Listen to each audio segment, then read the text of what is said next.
buenas, bienvenidos al Banquillo, gracias por estar con nosotros hoy en una fecha especial para los hondureños, para los católicos, para muchos centroamericanos que hoy han llegado hasta la aldea de Suyapa.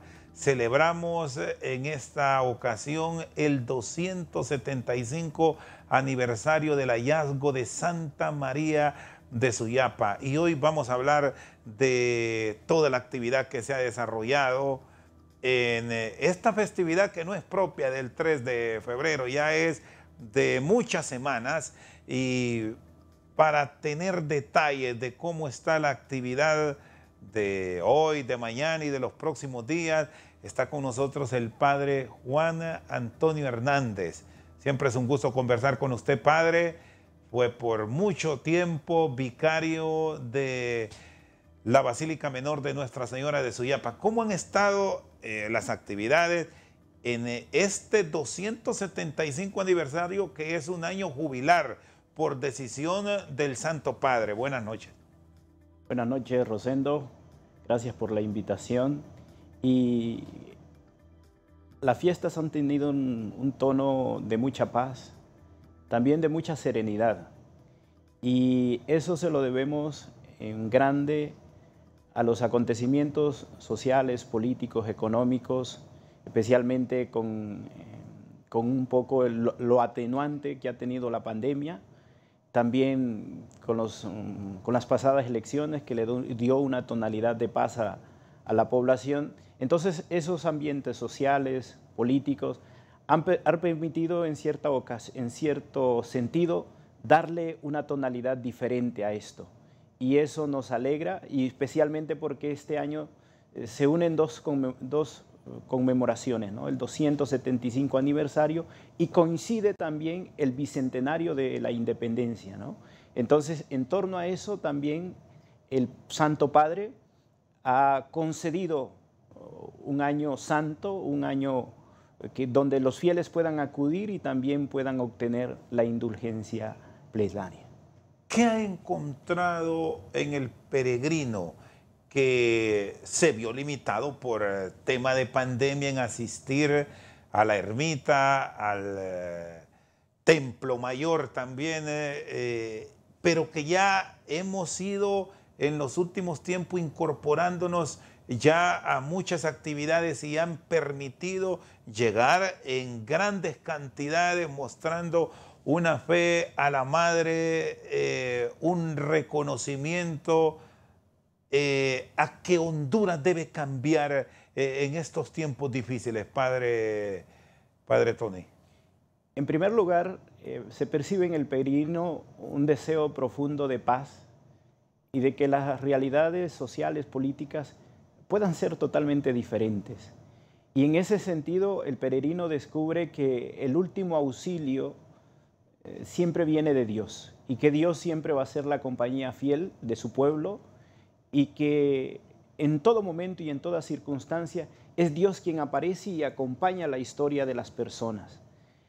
En segundo lugar, una tonalidad de devoción en gran medida, como los peregrinos hacen sus caminatas, hacen sus peregrinaciones, hacen sus promesas, pagan sus promesas. Y ese sentido, esos signos, esos gestos que son de profunda fe, permiten mostrar al peregrino una actitud de entrega, una actitud de humildad, y sobre todo que la vida del ser humano tiene un carácter divino, tiene un carácter que solo se puede descubrir en la relación profunda con Dios. Y es eso lo que muestran los peregrinos cuando llegan al santuario, a la Basílica Nuestra Señora de Suyapa. ¿Ha tenido mucha más identificación con la iglesia el hondureño, el centroamericano, que también hemos escuchado hoy en sus testimonios, ha llegado a rendir tributo a Santa María de Suyapa, a pagar sus promesas? ¿Qué han encontrado en ellos en medio de estas ausencias que hemos tenido por el tema de la pandemia en la presencialidad, padre? Primero, la cercanía humana, ¿no? La cercanía humana siempre es significativa para toda persona.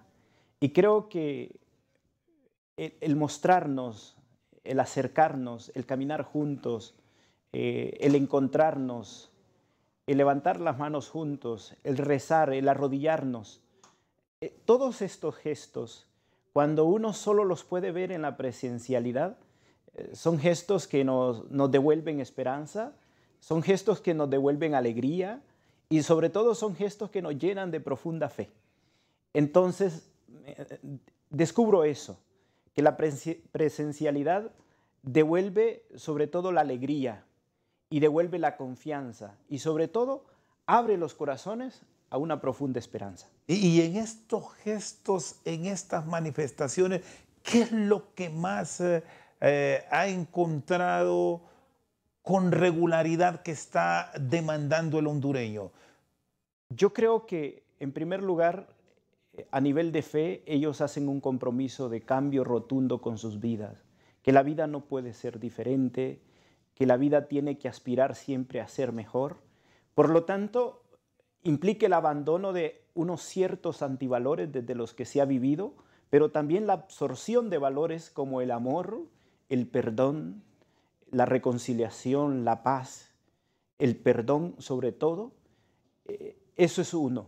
Y el otro, también un compromiso, yo siento aquí, que demandan un compromiso especialmente de nosotros como pastores para con ellos, pero también demandan un compromiso de todas las autoridades, en este caso de gobierno, que se comprometan con las realidades de forma sincera, que se comprometan sobre todo las autoridades de una manera auténtica y desde los valores del Evangelio. Y que solo así se puede llegar y encaminar, y como hoy lo decía el cardenal en su homilía, solo desde allí se puede refundar un nuevo país. Bueno, y aquí hay un elemento a considerar porque estamos iniciando un cuatrienio con nueva autoridad en el Ejecutivo, en el Legislativo, a nivel de alcaldías municipales, aun y cuando hay muchos que están repitiendo, pero ¿hacia dónde debe ir ese compromiso del cual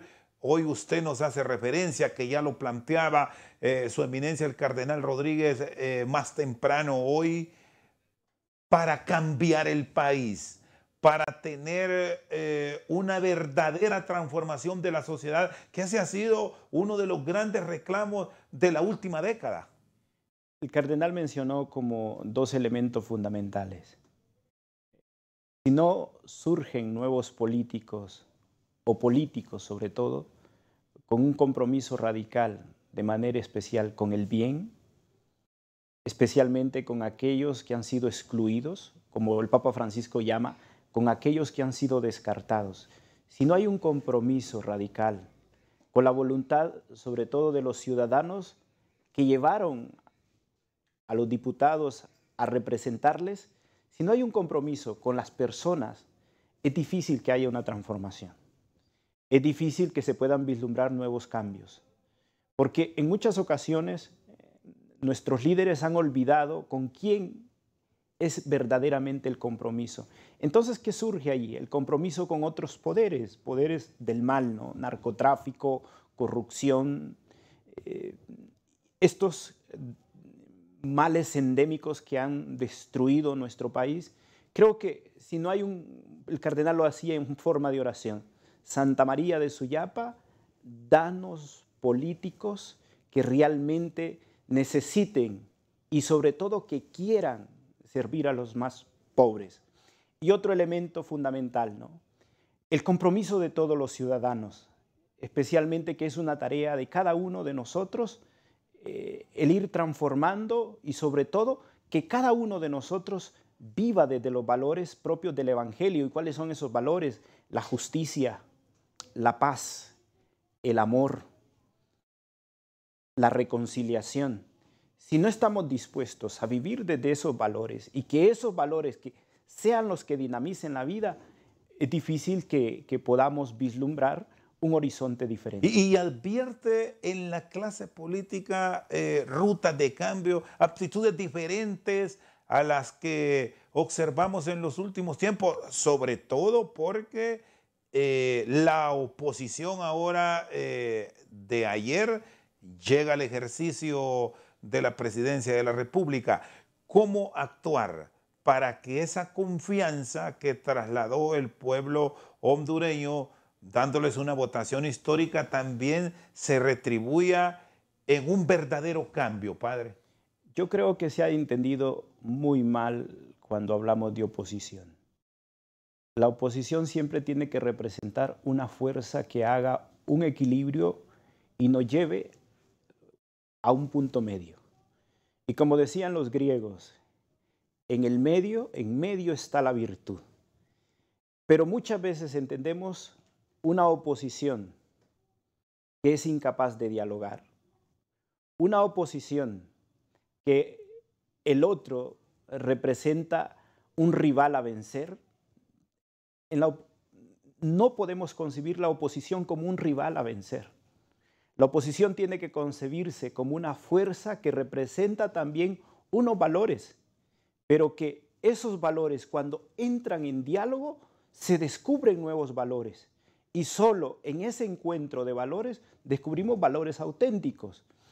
Y creo que a la clase política le hace falta mucha actitud de escucha, mucha actitud de diálogo y sobre todo que sean capaces de deponer sus propios intereses como partido y que centren sus visiones, sus miradas, sus objetivos en los planes de país, en búsqueda de favorecer especialmente a los que más sufren, a los que necesitan de la educación pública, a los que necesitan de la salud pública, al ciudadano de a pie. Creo que es favorecer a estos, sobre todo a través de la amplitud de los recursos que puedan subsistir, paliar las necesidades que ellos van padeciendo. Muy bien, está con nosotros esta noche el padre Juan Antonio Hernández. Vamos a ir a una pausa. Cuando regresemos vamos a revisar el papel de la sociedad. ¿Qué debe esperar de los políticos en esta fecha especial que viven los hondureños? Ya regresamos. Oh reina de Honduras, la nación entera te aclama.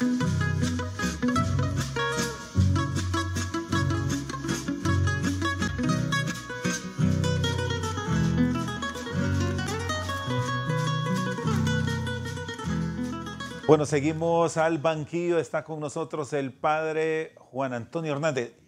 Quiero escuchar primero al cardenal para luego continuar con el padre con la posición que debe adoptar la sociedad civil, el ciudadano de a pie, frente a las peticiones que ya están llegando para las nuevas autoridades del Ejecutivo y que han arrancado con movilización de docentes, movilización del personal de la salud, muchos reclamos de la clase obrera trabajadora. ¿Cómo se debe enfrentar?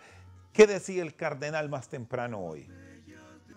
No puedo dejar de suplicarte que concedas a doña Xiomara, presidente, una gran fortaleza para arrancar hasta las raíces de la corrupción, causa de pobreza y quebrantamiento del Estado de Derecho, y que en esta misión no esté sola, sino que cuente con el apoyo de sus colaboradores. Santa María, Señora nuestra, cuida, protege, defiende y auxilia a tu hija Iris Xiomara en el ejercicio delicado y difícil de gobernar.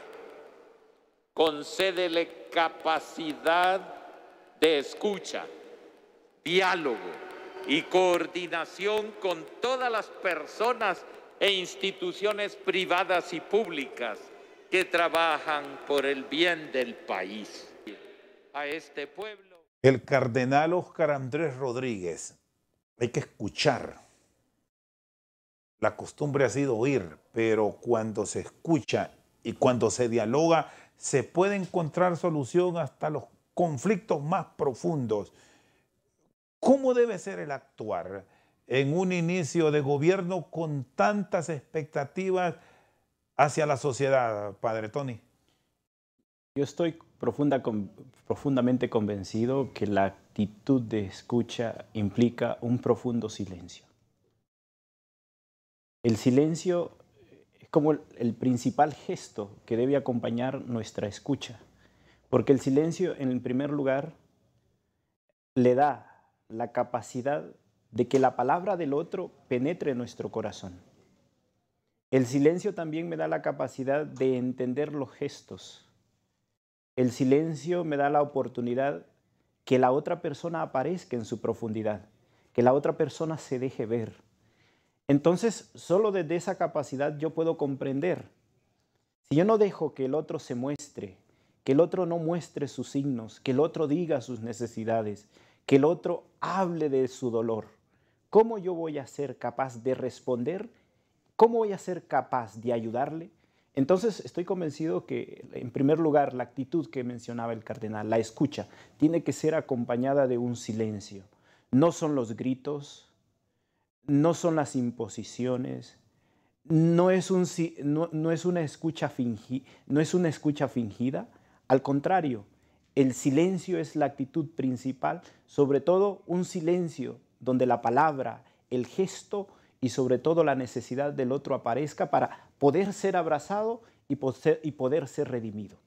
Estamos escuchando en Honduras, debemos ir apartándonos de la imposición para no seguir dañando. Bajo este escenario, ¿cómo debe ser la actuación para consolidar un gobierno que tanta expectativa ha generado?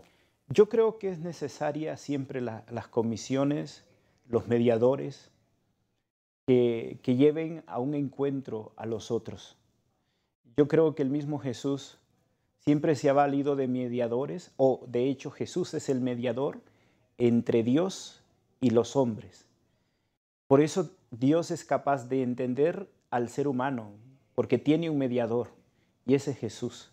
Creo que esa simbología, ese ejemplo, puede transmitirnos mucha enseñanza, sobre todo para ser aplicado especialmente en épocas conflictivas, que los mediadores, porque el mediador no representa ningún interés. En cambio, cuando es diálogo sin mediación, en muchas ocasiones los intereses solo aparecen los intereses y el interés provoca algo y es la lejanía del otro, incluso hasta llegar a insultarnos. Y es ahí cuando se producen las heridas, es ahí cuando se produce la violencia, y creo que con heridas y violencia no vamos a construir ni un país, ni una familia, que puede ser lo más sagrado. No podemos vernos como hermanos donde solo una bandera es la que nos representa, si estamos dentro de la violencia y el provocar heridas entre nosotros. Creo que la reconciliación es un camino. Los principales colaboradores deben jugar un papel fundamental en la nueva administración de la presidenta Castro Sarmiento. ¿Cómo debe ser ese papel de ellos en momentos que se ha mostrado una fractura política en el partido que la impulsó hacia la presidencia de la República y que buscan limar asperezas? ¿Cómo se debe construir esa unidad dentro de su instituto político para ir acercando a las otras fuerzas políticas en el país en aras de apostarle por el bien común? Yo creo, Rosendo, que nosotros en nuestra historia política hemos mirado que teníamos detrás de esta historia que hemos iniciado una historia de bipartidismo. Y el bipartidismo significó para el país dos grupos que fueron alternando el poder. Pero creo que hemos tenido unas elecciones generales donde no es un partido el que ha ganado las elecciones. Es una alianza de 3 partidos. Pero también en esa alianza se vio representada una sociedad civil que no participa del fanatismo político. Entonces, desde este sentido, podemos decir, es la primera vez en la historia que tenemos una pluralidad de representatividad en el Poder Ejecutivo. Entonces, Y la política tiene una característica, que en la política siempre, siempre, siempre hay pluralidades. ¿Qué significa la pluralidad? Que no solo es blanco o negro. Que también hay gris, también hay rojo, también hay amarillo, también hay verde. Entonces, tenemos una historia plural. Tenemos un gobierno totalmente plural. Entonces, pero la pluralidad, para llegar a puntos de encuentro, es necesario el diálogo. Es necesario la escucha, como lo hemos repetido anteriormente, pero sobre todo será necesario que tengamos proyectos en común. Y sobre todo que las necesidades de las mayorías también sean necesidades prioritarias para quienes representan la pluralidad. Porque si no, no vamos a encontrar un punto para empezar a navegar. No vamos a sentirnos bien en esta barca. Entonces, desde ese sentido, es fundamental el diálogo, la escucha, la capacidad de abrirnos a los demás y sobre todo proyectos en común. ¿Qué proyectos son los que ustedes consideran son comunes? Sobre todo por ese contacto que a diario, a pesar de la pandemia, han tenido con el ciudadano que va, que confía en ustedes, que pide un consejo. ¿Hacia dónde se deben orientar prioridades de país en medio de una cantidad de demandas que ahora mismo impresionan, padre? Mire, cuando yo he estado confesando en la basílica, uno escucha las diferentes necesidades de las personas. Y también cuando nos reunimos en la asamblea, en el Consejo Nacional Anticorrupción, percibimos sobre necesidades que a todos los ciudadanos les representan. En primer lugar, la salud, ¿no? En segundo lugar, la educación. También la seguridad. Sobre todo que las instituciones posean una seguridad jurídica, porque la seguridad jurídica en las instituciones, especialmente del Estado, han estado corroídas. Otro aspecto, la oportunidad de empleo. La inversión, especialmente en infraestructura, carreteras. Yo creo que son necesidades, especialmente que la conferencia episcopal y sobre todo un ataque frontal a la corrupción. Yo creo que desde allí son puntos que hemos percibido como conferencia episcopal y también como iglesia. Muy bien, está con nosotros el padre Juan Antonio Hernández. Vamos a una pausa, ya seguimos con más en esta fecha especial a Santa María de Suyapa, dedicándole este programa de hoy. Ya regresamos.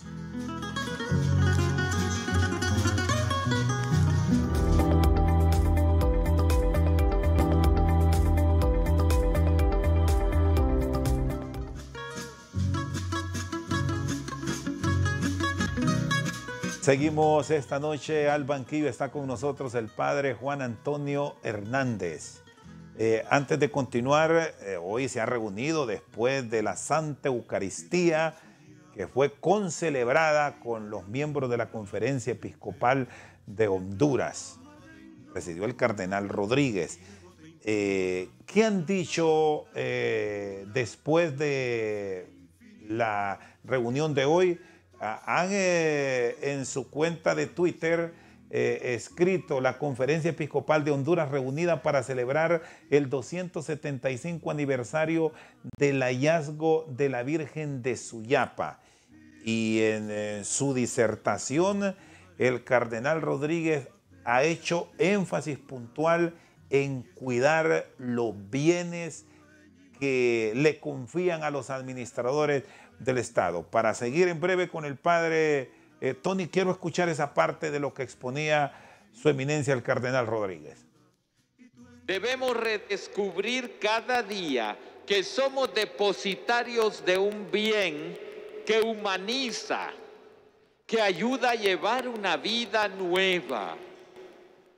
Lo hemos escuchado en la lectura del Apocalipsis.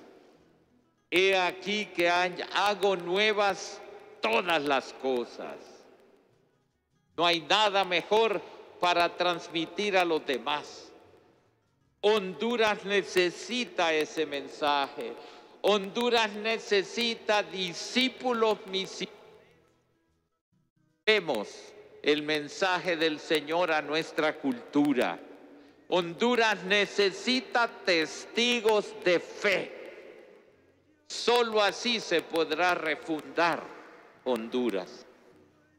El cardenal Óscar Andrés Rodríguez, ¿qué errores del pasado, porque los cometemos, no se deben repetir para buscar mejorar, padre? Yo creo que los seres humanos siempre tenemos el afán y como un sentido de eternidad que está puesto en nuestro corazón. Pero ese sentido de eternidad no significa que seamos eternos, especialmente en la vida. Al contrario, somos seres temporales. Y más, somos temporales cuando representamos un cargo de administración pública. Se nos ha confiado una administración especialmente de modo temporal. Y los recursos que esa administración posee o se le han encomendado se debe buscar sobre todo favorecer a quienes está encomendado y quiénes son los destinatarios propios. Pero nunca hacer uso de esos bienes, especialmente para favorecer intereses personales. Y sobre todo, creo que sería un pecado bárbaro que usemos esos recursos para nuestras necesidades o para nuestros deseos a veces que corrompen nuestra propia moral. Creo que esos son vicios que se han cometido. Lo comentaba el doctor Mateo, que lo que él encontraba en la administración de la CESAL. Creo que no tenemos que usar los recursos para intereses personales y sobre todo para corromper a las propias personas. Al contrario, esos recursos tienen que estar en función de paliar necesidades y sobre todo buscar curarlas de manera permanente. ¿Y qué cuidado se debe tener para generar esa confianza en la sociedad? Porque si vamos al actual momento de país, ¿qué encontramos? Las amnistías que se han discutido en las últimas horas a nivel de una de las juntas directivas del Congreso Nacional y ya genera polémica dentro de la sociedad. El Consejo Nacional Anticorrupción, organismo en el cual usted tiene representación por parte de la Iglesia, ha presentado una queja por el tema de la Empresa Nacional de Energía Eléctrica, que se busca beneficiar ahora mismo a quienes consumen menos de 150 kilovatios, que es una acción buena para el humilde, pero encontramos al mismo tiempo beneficios con regalías para quienes sí pudieron pagar. Y si vamos más allá con la palabra amnistía, lo que el sector privado ha hoy señalado debe madurarse a profundidad, porque aquí no es de un borrón y cuenta nueva, de muchos hechos que deben investigarse de una manera puntual y precisa, padre. Yo creo que se deben sobre todo apuntar a precedentes, ¿no? Y el precedente tiene que darlo la justicia, la legalidad. Y creo que si la legitimidad y la legalidad tienen que ir de la mano, no son entes totalmente separados. Y yo creo que tanto la legitimidad como la legalidad tienen que buscar sobre todo fundar precedentes. Y un precedente es que quien ha cometido un delito no es porque usted sea de este partido o sea de este otro partido. Tiene que remediar lo mínimo de lo que ha robado o de lo que ha falsificado. En definitiva, tiene que ser castigada la corrupción. Y para eso está la ley. Otro aspecto que me parece que debe ir dando claridad es sobre todo que haya sobre todo que las instituciones y las administraciones estén abiertas sobre todo para ser sobre todo fiscalizadas y que lleven auditorías por agentes externos a ellos mismos. Eso les va a dar una confianza y sobre todo les va a dar la capacidad de que sus instituciones posean credibilidad.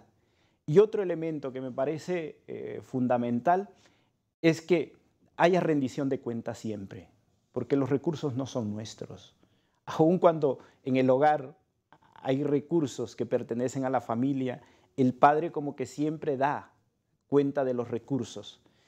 Imaginémonos en una institución pública o privada. Quien no rinde los recursos, quien no rinde informes sobre los recursos, siempre siembra la sospecha. Y no hay cosa peor que la sospecha en una institución. Eso siembra intriga, siembra desconfianza y creo que ya no estamos para eso. ¿Le genera duda esta amnistía amplia e incondicional cuando se habló de libertad para presos políticos, pero la discusión amplió a otro tipo de acciones? Yo creo que la amnistía tiene que ser en función de un orden político, pero no en un orden jurídico. Bueno, entiendo poco de cómo funciona la legalidad o la legitimidad, pero ¿qué quiero decir con esto? Que no se debe favorecer a personas que cometieron actos de corrupción. La amnistía no es para eso. La amnistía está en función de restablecer un orden político, pero el orden judicial solo puede ser restablecido mediante la aplicabilidad de la misma ley, y eso no es negociable. ¿Siente que esto se debe madurar, que se debe llegar por esa ruta de escuchar, de dialogar que hoy se ha planteado en la Santa Eucaristía más temprano, padre? Yo creo que solo el diálogo es lo que nos puede llevar a puntos en común, pero sobre todo que maduremos. ¿Qué significa ese concepto que se ha utilizado bastante como lema de gobierno? La refundación de un país. Pero la refundación no tiene que estar suscitada especialmente con simplemente por un cambio de gobierno. La refundación también tiene que implicar un nuevo modo de gobernar. Y este nuevo modo de gobernar solo se da especialmente cuando los gobiernos se dejan orientar, especialmente por valores, y más, si no quieren orientarse por valores, por éticas mínimas. Y una ética mínima siempre es la Constitución, en definitiva las leyes, y creo que eso es fundamental. Muy bien, está con nosotros esta noche al banquillo el padre Juan Antonio Hernández. Vamos a una pausa, ya regresamos.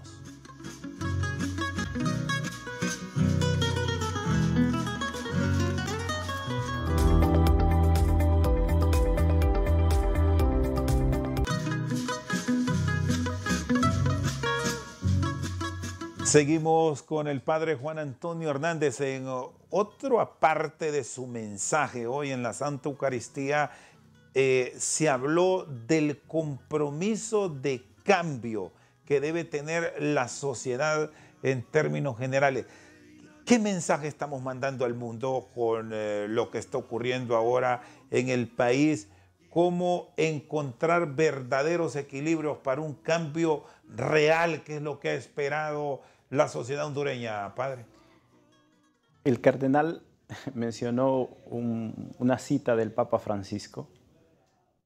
El Papa Francisco en reiteradas ocasiones nos ha dicho, especialmente a los gobernantes, este año les decía que la mirada debe estar prioritariamente en el dolor humano y que si un político no tiene interés de mediar, de curar el dolor humano, el dolor social, mejor no se mete en política. Yo creo que ese debe ser el mayor interés. ¿Y cómo curar un dolor humano? Creo que hay paliativos si no se puede dar la cura. Y sobre todo, tener una mirada puesta en la gente. Y creo que no una mirada en un interés egoísta partidario, una mirada en esa gente que les vota, una mirada en esa gente que realmente sufre y padece. Yo creo que si tenemos una mirada, una cercanía a la gente, creo que vamos a encontrar más puntos en común, que especialmente cuando nos cerramos en nuestros propios salones a escucharnos nosotros mismos. Es salir y mirarla, realmente qué es lo que necesitan las personas. Yo creo que si no se pone una mirada atenta a esa realidad, es difícil que encontremos nuestros puntos y solo nos encerramos en nuestros salones para brindar y tomar vino. Es difícil que encontremos soluciones. Y esas instituciones complementarias en un adesentamiento de país, ¿cuál debe ser el rol que deben cumplir en los próximos 4 años? Hablando de la aplicación de justicia, los entes contralores y fiscalizadores del Estado. ¿Cuál es su visión?